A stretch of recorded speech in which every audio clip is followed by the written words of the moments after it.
Different's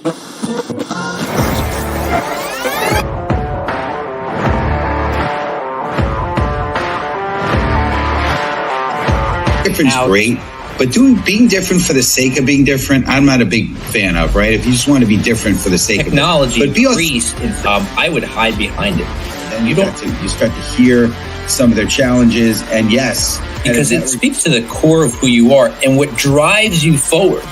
Because what makes you different is what drives you.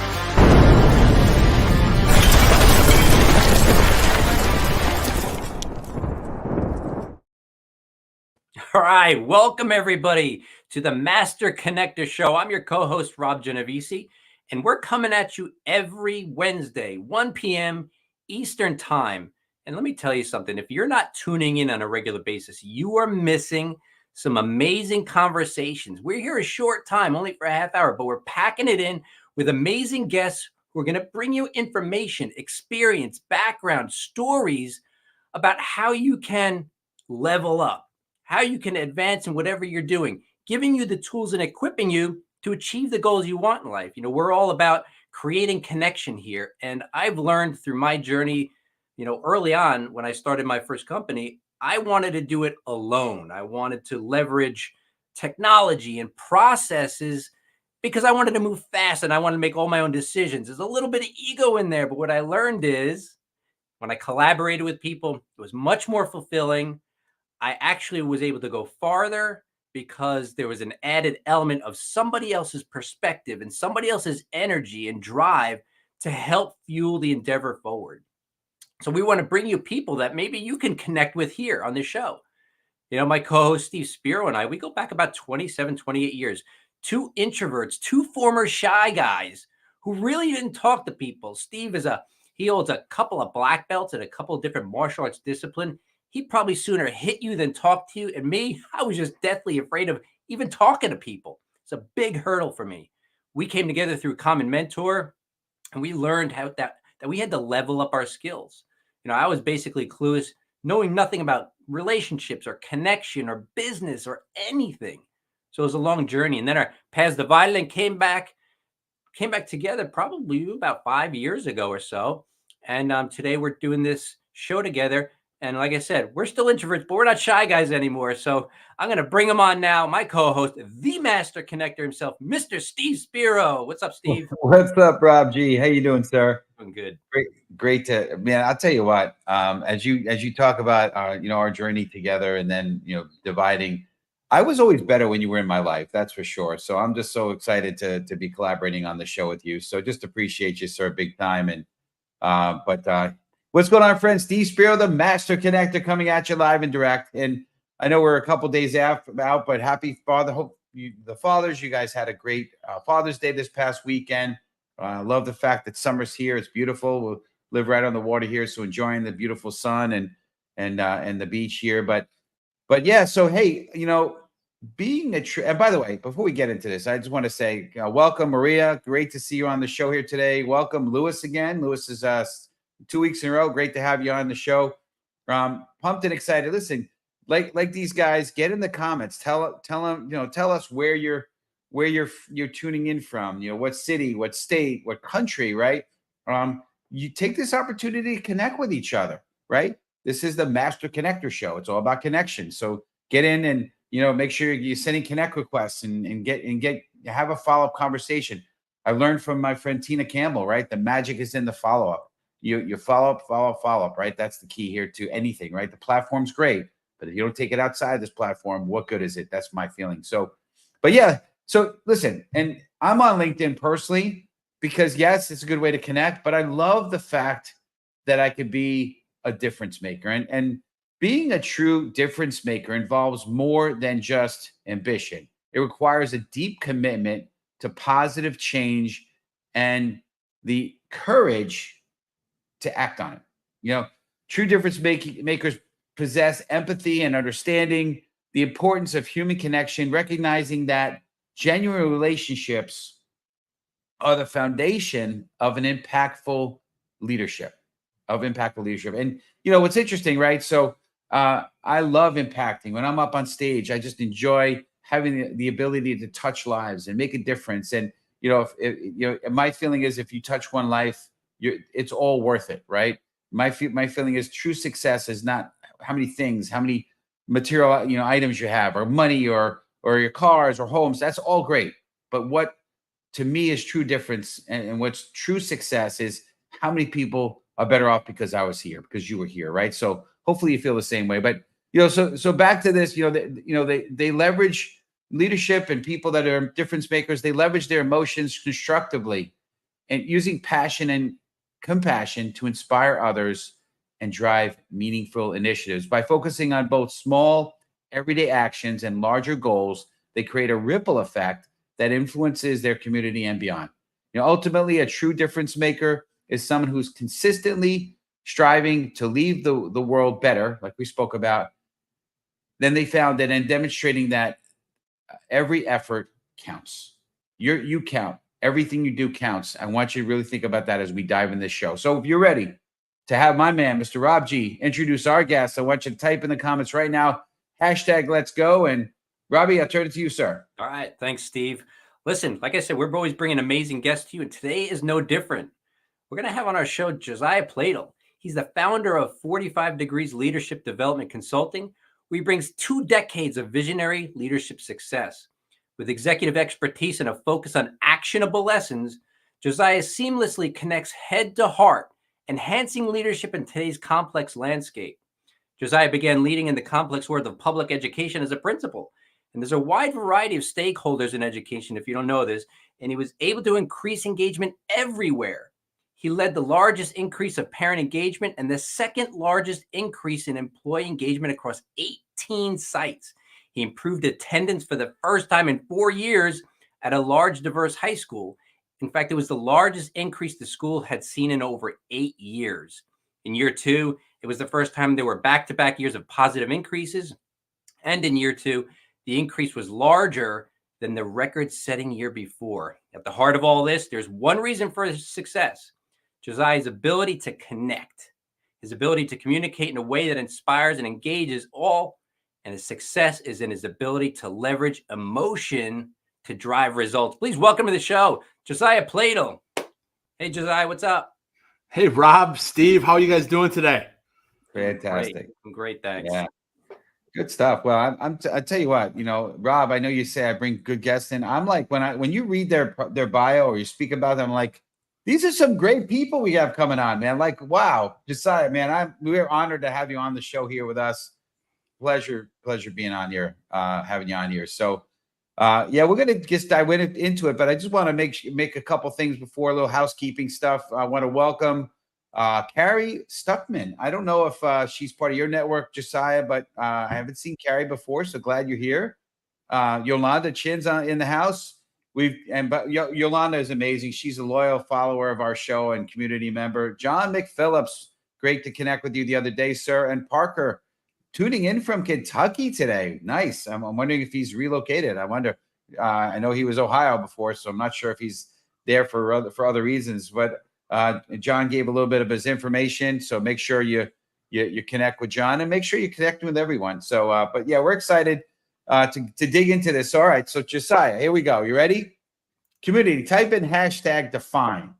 So we're going to talk about, we'd love to hear your perspective, and of course, throw in whatever else you think is going to help as well. But what qualities do you believe define a true difference maker in today's world? Well, that's a really, really good question, Steve. And for me, it's personal. It comes down to an individual level, because I absolutely believe in the power of people. I believe in people over everything. And I believe that everybody can make a positive impact or positive difference in the world.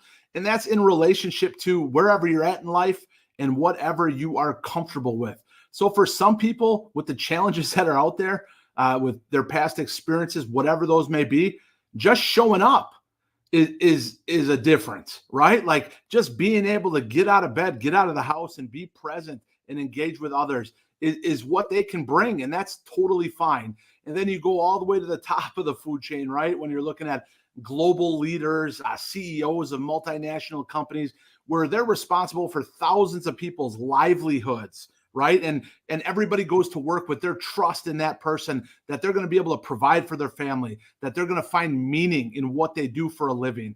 And so there's those two ends, and there's everything in between. So just show up, be kind, show empathy, and do what it is that you're comfortable with in a positive way. And to me, you are a difference maker, Steve. Love that. It's great. Yeah. Yes. Rob, you have something to say? It looks like you're about to speak. I was just thinking about what Josiah was saying, and the question, define a difference maker. And what Josiah is saying was, it's basic things like showing up, right? Mm-hmm. And I laugh because so many people just don't show up. And I'm not even talking about physically, but sometimes they don't show up with their true self, with contribution, showing up and giving it, contributing. Yep. And that is a big difference between people that make things happen and people don't. Yeah. I heard, 98% of success is just showing up, right? And there's different percentages I've heard, but the bottom line is showing up.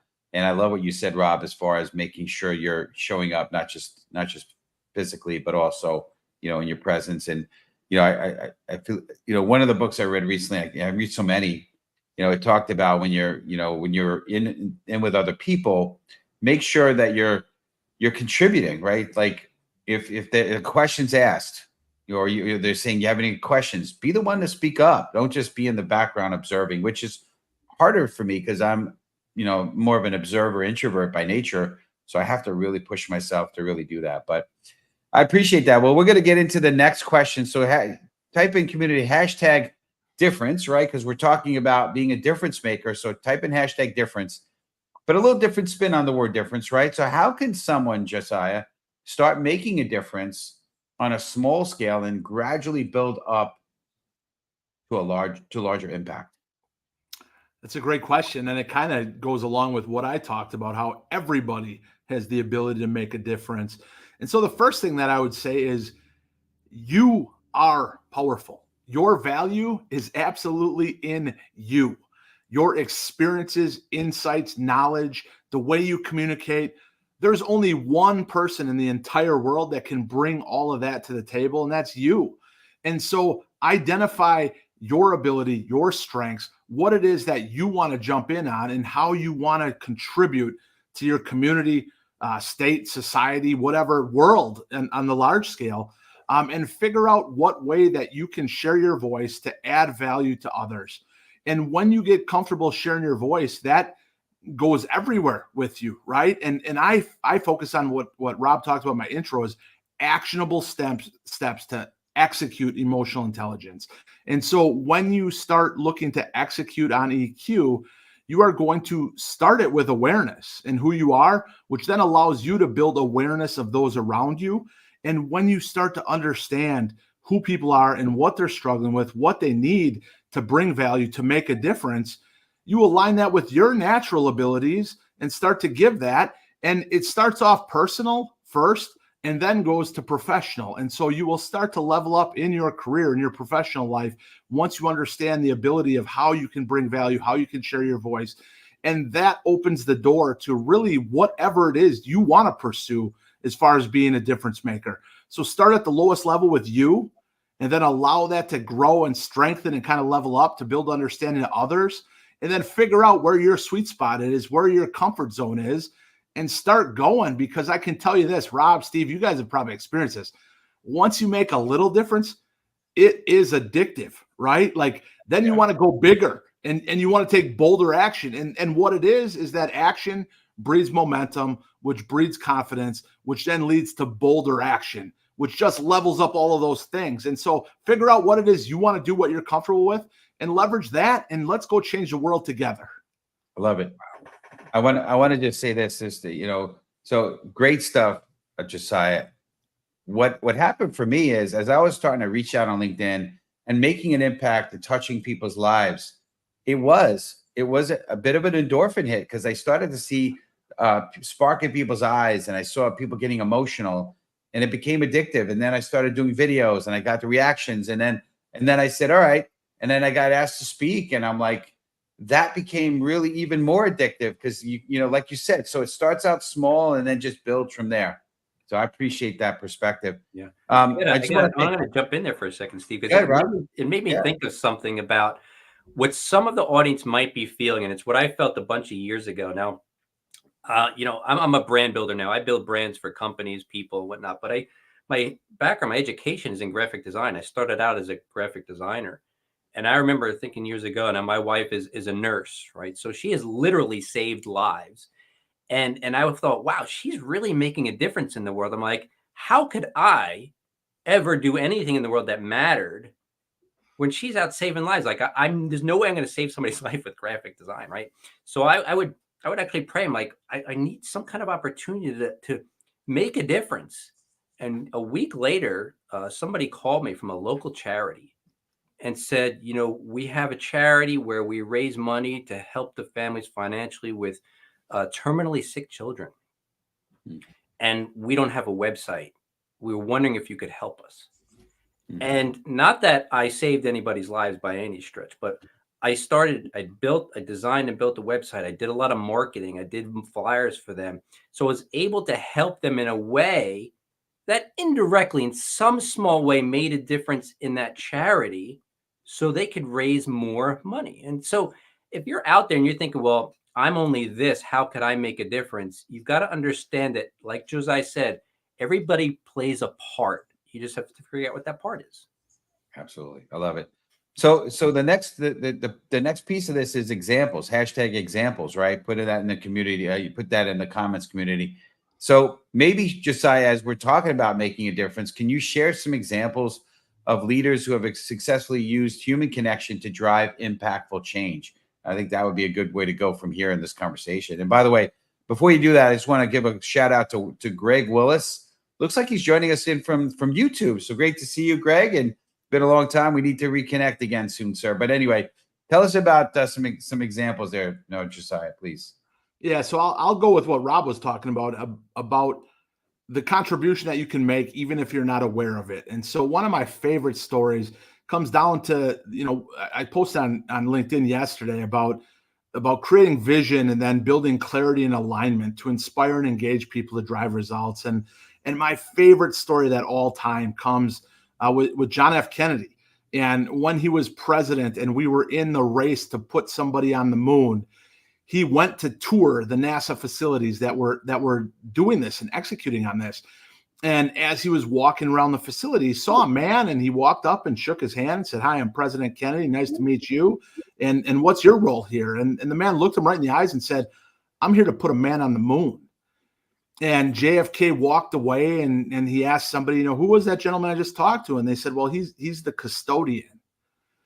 And so when you look at the power of vision and connection and what it is that we're all working towards, there's no better example of what Rob touched on before. And what the question is here, Steve, is that express that vision, build clarity and alignment. People want to follow. People want to add contribution to the world, and they're going to buy in. And if you position that in a way that connects and leverages emotion and provides empathy and care for everybody, whether the custodian or the head, engineer that's building this spacecraft to go to the moon, if everybody's aligned and believes that they're there to put somebody on the moon, you know what happened?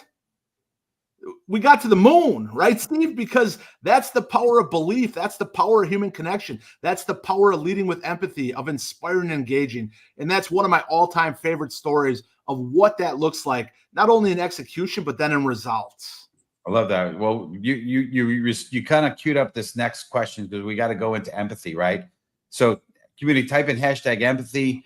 So tell us, maybe enhance that a little bit, kind of give us a little bit, how can it be enhanced and the ability to use empathy to make a difference? Talk a little bit about that, please. Yeah, for sure. So this is one of my most important areas for me, and I equip, like I talked about, actionable frameworks, and every human interaction is around communication. And so the old saying from Stephen Covey that listening to understand is better than listening to respond. And I'm here to tell you, I respect Stephen Covey, but that doesn't cut it anymore, right? Like the new standard is to listen to empathize. And in my communication framework, I equip people on how to execute that. And it's really, really simple to understand. It's a little bit harder and takes practice to do. But as somebody is talking, you want to first listen to their experiences, both the recent ones and the ones from the past that are going to impact how they show up in that interaction. And then as you are asking questions and executing like high level active listening, just listen for what are their needs, what are their goals, and what are their challenges. And as you're starting to identify those things, you ask yourself a simple question. Am I making those easier or more difficult? Right? And that is how you listen with empathy. And you can read anything you want on communication. It is what connects us, is our ability to communicate. And empathy is the foundation of active listening, which everybody will tell you is the most important skill of communication, right? 2 ears, 1 mouth, the old saying. And so when you equip people with actionable ways to execute empathy, which is what I specialize in, you start to level up and index the power of putting yourself in somebody else's shoes when you start to listen in that manner. Because what are we all driven by? Needs, challenges, and objectives and experiences, right? That's who you are. That's who I am. That's our soul. That's our being, right? And so when you execute that listening, you then connect in a way that leads, inspires, and drives results. I'm going to say, if there's one takeaway from what you just said, if our listeners, if our audience took away one thing from my perspective, I would say what you said about active listening. Because I used to be like, yeah, I heard what you said, right? In other words, I could parrot it back because I heard it, but I wasn't listening, right? Because I was only thinking about what I wanted to say once that person finally shut up. But so how do you connect with somebody, right? When you hear what they say and respond with empathy, I think I'm summing up a little bit of what you're saying, Josiah. That connection is there because people want to feel heard, right? Absolutely. So, it's interesting. It kind of piggybacks on something that I've been taught, right? As an introvert, it's hard to carry on conversations, or because it's like, okay, what do I got to say? But here's what I was taught: be interested, not having to be interesting. Being interested in them and learning about their story. People love when you open up the door, they love to talk. And I had a call at one of my Connect calls today, and I did my usual. And most people take 10 or 15 minutes to tell their story, sometimes 5 minutes. This woman took like 26 of the 30 minutes we had, and she's like, I'd love to hear about you. I said, well, in the 4 minutes we have left, let me tell you my story. But it's okay. But listen, that's better. I mean, it's better to be a listener and hear, what they're having to say. But because ultimately it's all about connecting. And so that brings us to the next kind of phase here. We want to talk about emotion, right? So community, type in hashtag emotion, because as you start to hear their story, you start to empathize. Now emotions kick in, right? You're connecting. I like to say it's the little kids are playing in the sandbox. You're getting to know each other on an emotional kind of level, not just a business level, right? That's why we always say ditch to pitch. So Josiah, in your experience, how can individuals harness their emotions to inspire and influence positive outcomes? That's a great question. And wow, is that powerful, right? Human beings are emotional beings, and we act based on emotion. Like when you purchase something, you're purchasing that on raw emotion, and then you justify it to yourself with logic, right? Like that's the way that we're wired, and that's how we operate. So if you understand that and you are able to connect with people and understand what I talked about before, if you talk about somebody's needs, challenges, objectives, and experiences, that's emotional to them, right? And the other thing I'll add, Steve, about being interested, not interesting, is we all look to connect by sharing our own experiences, right? Like, hey, I remember a time I had that exact. And what does that do with the conversation? It flips it from being about them to about you. And so as tempting as that is, and yes, it does build connection at times, let it be about them and maintain being interested, Steve. I love that. And so you're going to start then, if you do that, to identify by their body language, by their tone of voice, by their nonverbal facial expressions, like where is the emotion? right? And I mean, for me, if I talk about my kids, you're going to know it's emotional with me, right? Caleb and Kenny are the joy of my life, and I physically light up when I talk about them. And so being in tune of others' nonverbal communication, because sometimes, Steve, it's really hard to hear what somebody's saying because you can't hear it because their nonverbal is screaming at you so loud, right? And so pay attention to the nonverbals to see where the emotion is, and then provide support, resources, and opportunity associated with those emotional, charging areas with that person. And when you start to execute that, you're going to connect in a way where, people are going to want to be around you. They're going to want to engage. You move from having to convince to beginning to be able to collaborate. And that's where the power of connection happens. Love it. Love it. Well, we're right. Really right at, but I want to squeeze this one in. Maybe Josiah, you can give us a little bullet point on the topic connections, right? There's the Master Connector show, and you were kind of talking about it. So let's finalize. So if you could just give us a little bit on connections. So community #connections. Again, I really appreciate your support, community. You've been great in the comments. I really do appreciate that. But what strategies can leaders use to foster deeper connections within their teams and communities? And I know that could be a long answer, but if you could just summarize it quick, and then maybe tell the community the best way to connect with you as we wind down the show here. Yeah. So I'll tie it all together, going back to what we started, what Rob was talking about showing up. All right. So these are the first two pieces of my communication framework. The one is conscious, and showing up. What Rob talked about is not just physical. Are you there present? Are you socially, mentally, and emotionally present? Right. And you have to be all three of those in order to connect. And then the other piece is listen with empathy. And I've already went into that, but let it be about them. Move away from why questions and ask how and what questions, because you get a lot deeper responses, not the 5-year-old, 3-year-old type answer, why. Focus on the how and what. Let them go. Let them be themselves. Let them celebrate themselves and engage. And if you can do those things, be present and listen and execute empathy, like I talked about before, you'll connect with anybody. Awesome. What's the best way for our community to connect with you? LinkedIn is the way. I post every day, 6 a.m. Central Standard Time. I try to bring value every day to your feed on how you can connect. The power of human connection is undefeated. I equip you to connect your head to your heart. And I want to see you follow me. I want to see you engage. And I want to see you add your wisdom and insight. Please show up. Absolutely. Look at that challenge. Josiah just challenged you. He dropped a bomb and challenged you. So community, take him up on the challenge. Otherwise, I'm coming for you. All right. So go do it. Well, we appreciate you big time. Josiah, you brought the heat. You brought it with you. Really appreciate you. We're going to put you in the green room, but community, make sure you connect with Josiah. See you soon. We'll see you afterwards. Whew. Wow. Rob G, huh? Powerful stuff. Look, I got to say, I mean, I know you're bringing in a lot of the guests, Steve, but you never seem to fail to provide amazing guests with great insight. So look, if you're out there, this is about hearing people's stories and hearing a little bit of Josiah's story.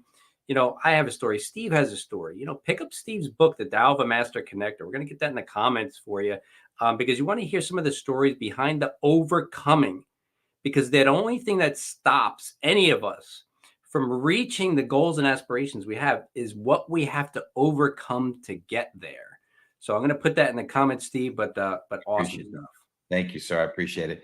And hey, listen, community, just appreciate your big time. And next week, we're bringing the heat again with Frank Agan, the science of networking. So, a lot of times our topics are really big picture, cool. This is going to be a little more tactical, the science of networking. Don't miss it. June 26th, same bad time, same bad channel. It's episode 169. Crazy how we are just blowing through these episodes. So just appreciate you. And if you're interested in sponsoring an episode, go to the masterconnector.show. You could also go to masterconnector.show to learn and see all the up and coming episodes. I know Rob has done a great job of uploading not just July, but August is up, and we've got September and October. We're booked out all the way to the end of January. It's crazy, but we got some power pack people coming. But I want to just end with a story. Listen, Dr. Paul Farmer, a physician and anthropologist, co-founded Partners in Health to provide quality healthcare to impoverished communities worldwide. His relentless dedication to serving the undeserved led to transformative improvements in global health, particularly in Haiti and Rwanda. Farmers' compassionate approach and innovative solutions have inspired many to join the fight for health, equity, and social justice. Remember, folks, whatever you do, like Josiah said today, the little things. You don't have to be on a mission to stop world health crises or feed the hungry around the world. You still have an impact. You could still touch or impact one life and be that light. See you next week. And you start to hear some of their challenges, and yes, because it speaks to the core of who you are and what drives you forward. Because what makes you different is what drives you.